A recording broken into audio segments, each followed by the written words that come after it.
Beyond the newsroom, where untold story is revealed.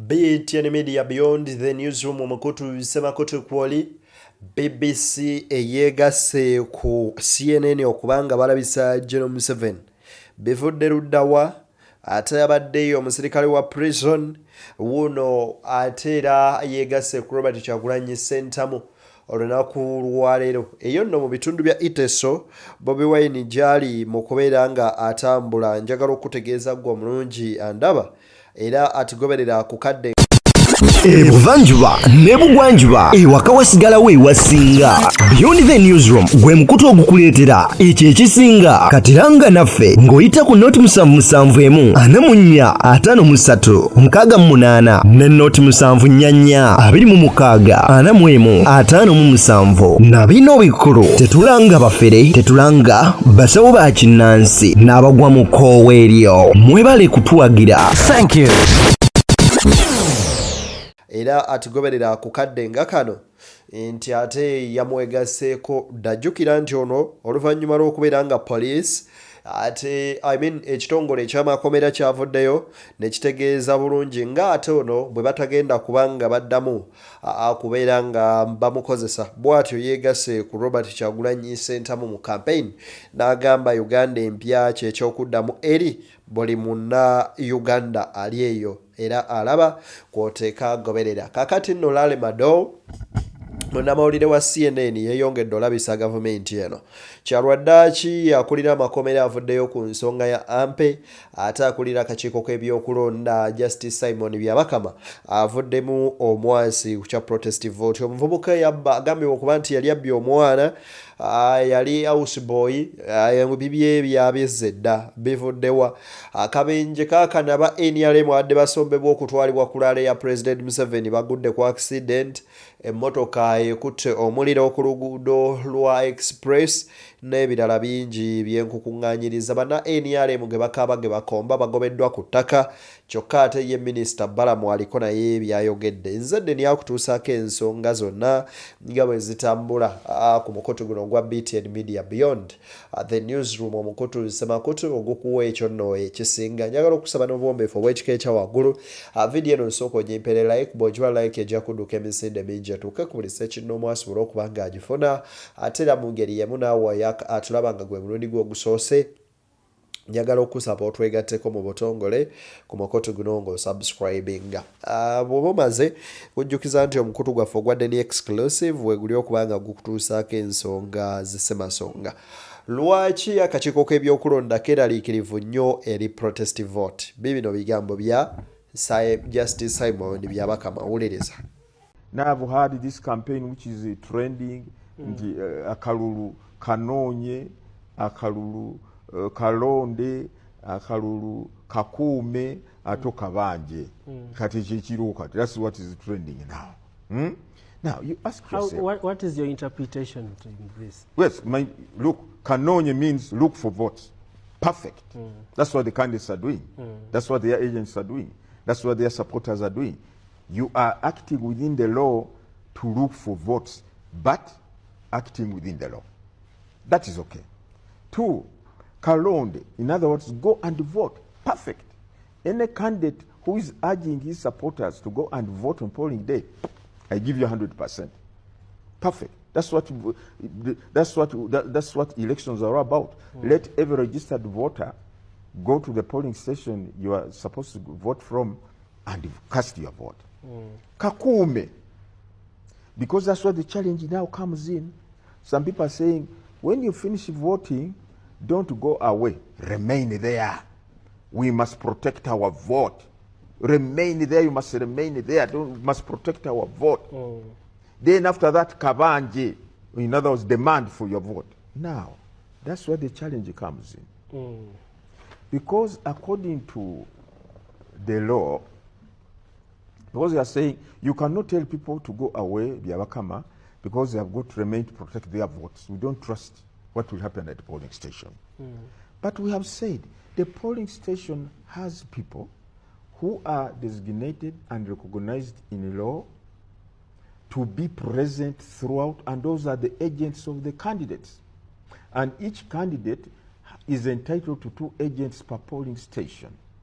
And Section 35 of the Presidential Elections Act says a candidate may be present in person or through his or her representative or polling agent at each polling station. Listen to this. For the purposes of safeguarding the interests of the candidate with regard to the polling process.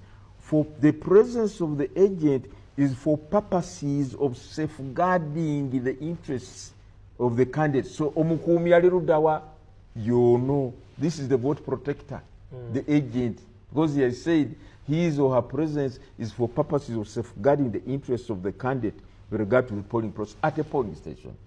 Now, you have 8 presidential candidates. Musajja mukuru Simon Byabakama yadde ku UBC. Amanyi UBC eno kale sijja genda yeeyo nga bamubuuza ku kya concept ya NUP gye yajja nayo ey'okubanga banoonya akalulu okukalonda n'okukakuuma abubaka bangi ng'agamba ebibiri talina buzibu nabyo kukanoonya n'okukalonda wabula obuzibu bwe butandikira ye wabulaba weewano we tuva mu kugamba nti kakola eki kakuume yagamba londodde waka kyokka ate ssemateeka si kyegamba nti omuntu waddembe either okugenda oba okusigalawo as long as ali mu meters 2 kati akolwaki Byabakama bakalekayo najja n'eyakawaayiro akagamba mu presidential election gundi akawaayiro akagamba nti omuntu eyeesimbyewo asobola obaawo mu buntu oba ba agent be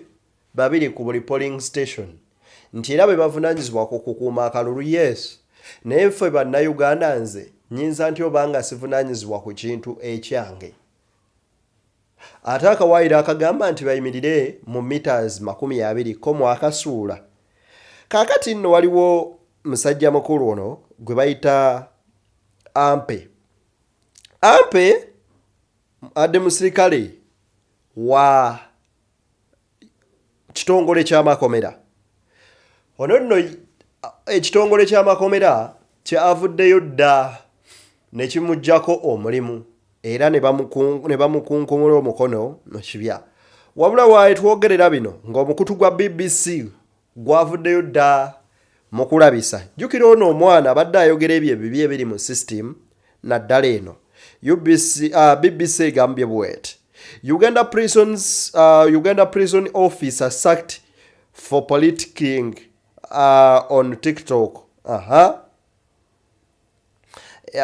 Ne bagamba bwe bati Uganda prison officer has been sacked for criticizing the government on TikTok in a rare move authorities said amounted to gross indiscipline. Okusinziira munnange ku bakama be office ono wa traffic office ono wa makomera bagamba nti abadde asusse okusiiwuuka empisa ng'era ate munnange ya criticizing government obanga aseketerera government ku mukutu gwa TikTok. Lawrence Ampa had been under investigation over social media posts accusing senior government officials of corruption, human rights abuses, and mistreatment of lower-ranking prison officers. Ne bagamba bwe bati, the standing order don't allow a public officer to participate in politics, which he is doing even now. Prison spokesperson Frank Baine told the BBC, saying Ampe was sacked for politicking in the wrong forum. The opposition has condemned the move, describing it as evidence of systematic operation and double standards within the security sector. The officer shared the dismissal letter on his TikTok account with the caption, "I am finally out, free to support truth." Nebagamba bwe bati. In another video, Ampe urged Ugandans not to worry about how he would survive without a job, saying, "What we are doing is not all about money, but about liberating our nation."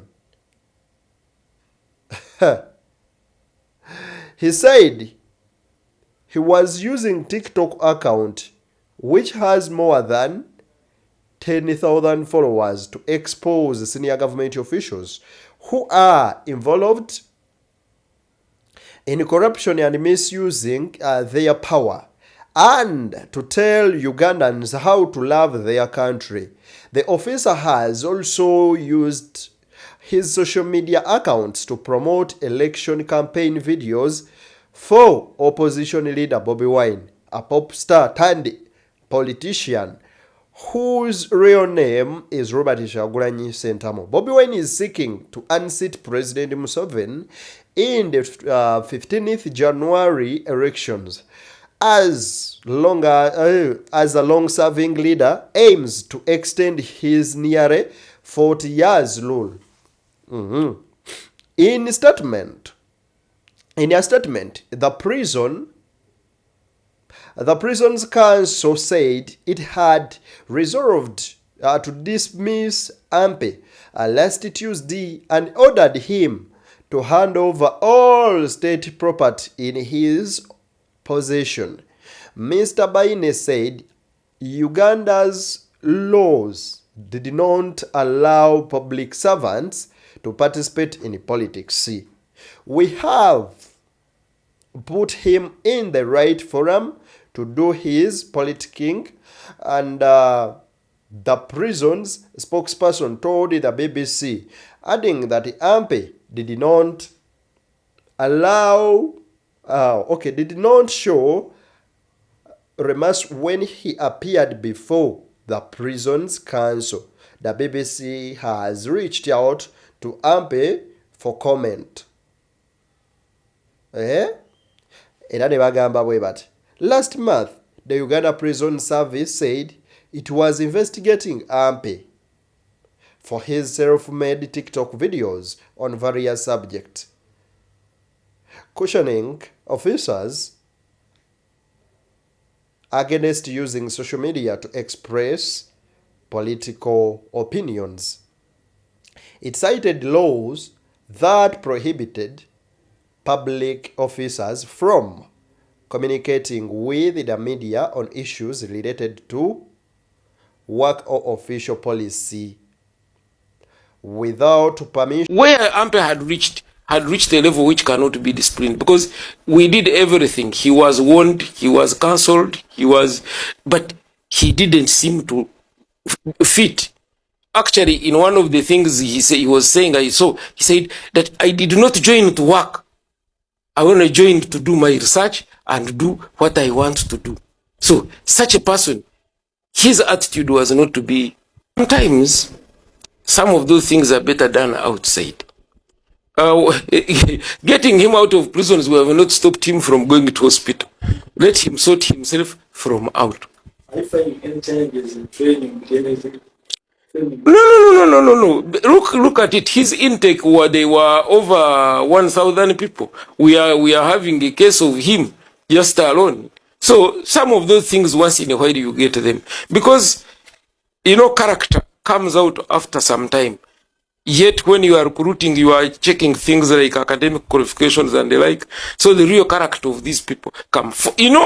Fortunately, everybody who goes through our training school is taken through what is required of the person that is going to be a prisons officer. The standing orders, they study them all. The Prisons Act, they go through it. The Public Service Code of Conduct is done. Even government standing orders are explained. So whatever he chose it deliberately.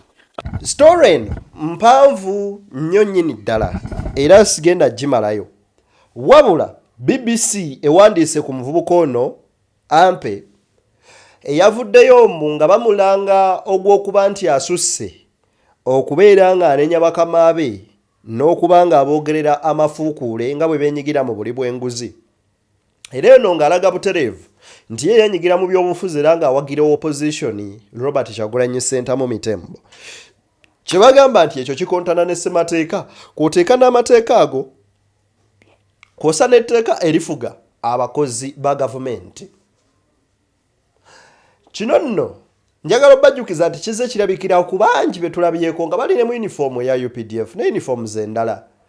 Ne baani nga bayogera era nga babagamba nti waliwo ne recently yakolaawo video ng'agamba nti munnyambe amazaalibwa gange ekirabo kye mujja okumpa kunnondera musajja oyo w'ekikoofiira bw'olonda oyo oba omalize. Then tuze tulaba tweets z'abantu nga bali mu positions ze balimu naye nga basaidinga side. Kakati n'aba position bo bagamba nti kineno kye baakoze kiiso kirekerera omussi ate munnange ne kidda ku mubaazi nti basooke batunuulire ne ku bano be bayina bo biki bye bakola kye bayise double standards mu lulimi olunyaanyimbe. Ebyo nno bwe bityo bwe biri. Muvubuka ki ono era video kiza badde asinga okukola ezireese akanyamberege ziizino. My fellow countrymen, fellow officers, it is good to serve your nation. But the question remains the same. Which government are you serving under? The government which is corrupt, which is detaining people unlawfully, which is killing people, which has colonized the constitution, that one should not be served. That government should be removed.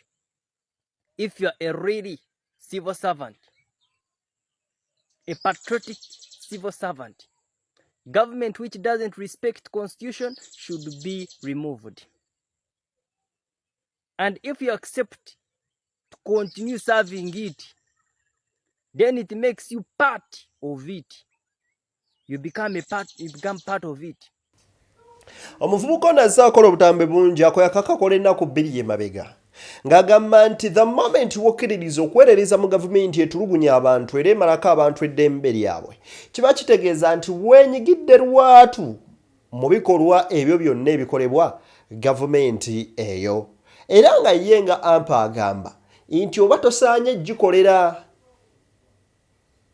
kuba buli lw'ogikolera oba oli kitundutundu ku ebyo ebikolebwa nti gavumenti erimu okutulugunya abantu, erimu okutta abantu, erimu okukola buli kimu nti teyeetaaga kuweererezaamu. Bigambo bya ampe si byange. Njagala kuwa katambi kano ka ampe leero. I'm so happy and I was so happy for prison to discharge me. It was my prayer always. You have been seeing me cause it. People of Ungora from here, I know you know me very well. We have been working together and I promise you in a new Uganda, we shall work together more. People power! Power power! My youth, my friends in Ungora, stop fearing. If you have to die, you will die. Please be.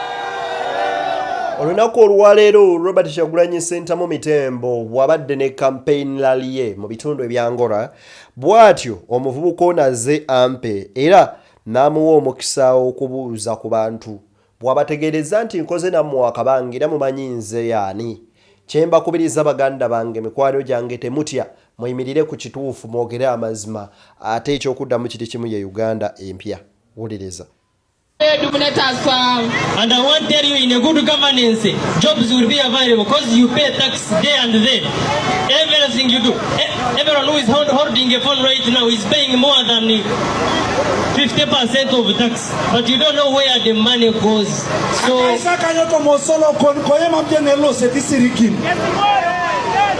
I think we don't have much time, but I'm so happy, and I was so happy for prison to discharge me. It was my prayer always. You have been seeing me cause it. People of Ungora from here, I know you know me very well. We have been working together, and I promise you in a new Uganda, we shall work together more. People power! Power power! My youth, my friends in Ungora, stop fearing. If you have to die, you will die. Please be. Allow me to end there. I love you so much. Yoga no. Amina ngojo. Yarama engoda noi. People power. Our power. Oyo ye ampe era nga abagamba nti kyannaku nti ensimbi mpitirivu ze tusasula mu kuwa omusolo naye tegulina kye gukola abo abalyake bo baliriira ne beddiza ku mumwa. Njagala olabe katambi kaneeno Larry Madowo ke yakutte ku kisaawe ky'Entebbe bwe kafaanana. This is the Entebbe airport.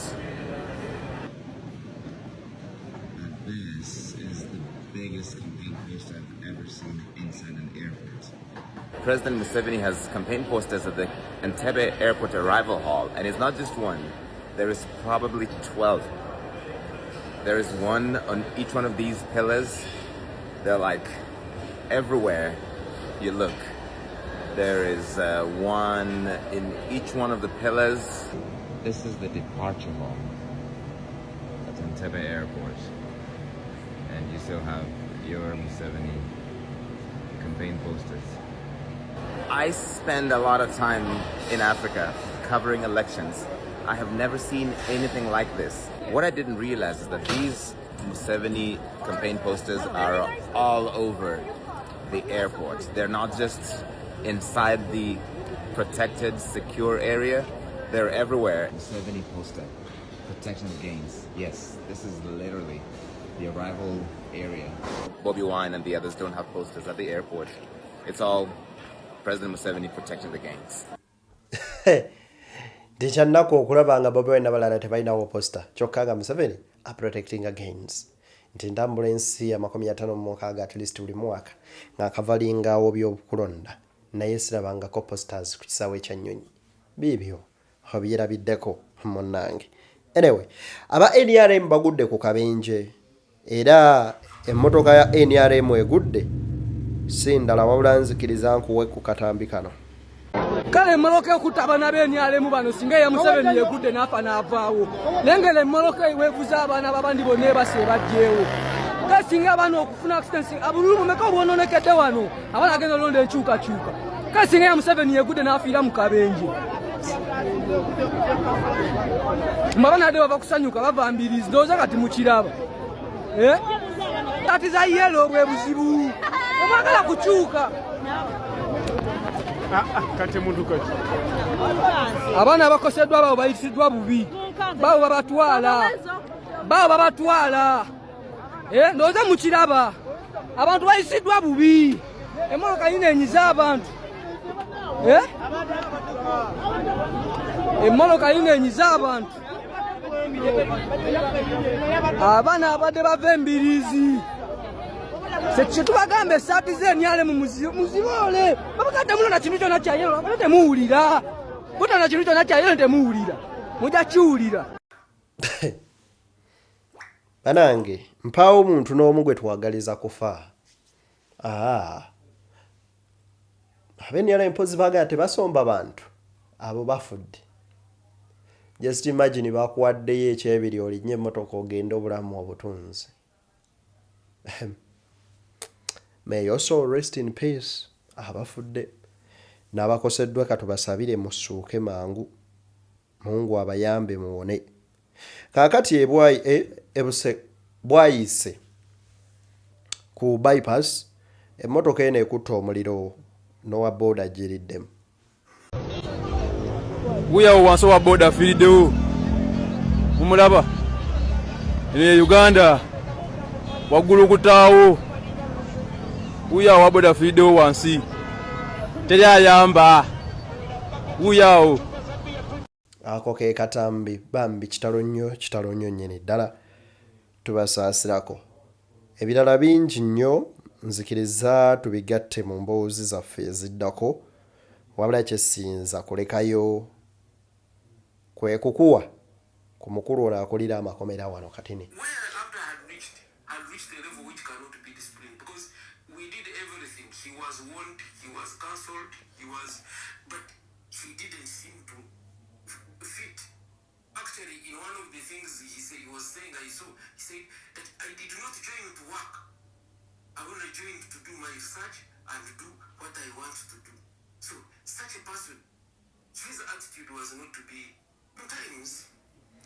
Anyway, ebyo nga bitadde ku mabbali ono nno eby'omwana eyabula biranze. Nze njagala kwebaza abantu abafunye omwana wange. Nakubye n'omulanga President n'avaayo ku speech omwana wange n'alabika. Njagala kwebaza abantu ba gavumenti bonna baatuyambye. Bonna ne poliisi n'abantu bonna badde mu news ababaddewo abatuyambye luyala okufuna omwana wange. Njagala kwebaza President twagala mwebaza nnyo kuba yavuddeyo mu bwangu just wange omwana wange tumufuna. Twagala mwebaza. Nyinyi tumufunye. Ya happy. Mpirwe Mwesigye ow'emyaka 6 yali yatwalibwa houseboy era houseboy yono mwerabireko nga bamukutte. What happened? Ekifaanana. What happened? Omwana okiva waki? Nkasitani. Stani karoga. Go and tell me what a video. Yes. First information. This is the man. Ani. What? Ani. What happened? Omwana okiva waki? This is the man. Okiva waki? Yes. This is the man. This is the man. But you don't do anything. You go away. Byebyo munnange omuvubuka yali atutte omwana ebintu bwe bityo bwe byamukyukidde. Banywanyi ndeseeyoko ku mbuuzi mpitirivu kazidde ate mu mboozi zaffe eziddako ku mukoto guno. Nze Deni tuli ku BTN Media Beyond the newsroom kwagaliza by'ojagaliza tusinkane nga guludde n'oyo akkiriza mubeere bulungi mba mukyo mwagadde tusinkane nga Allah akkiriza.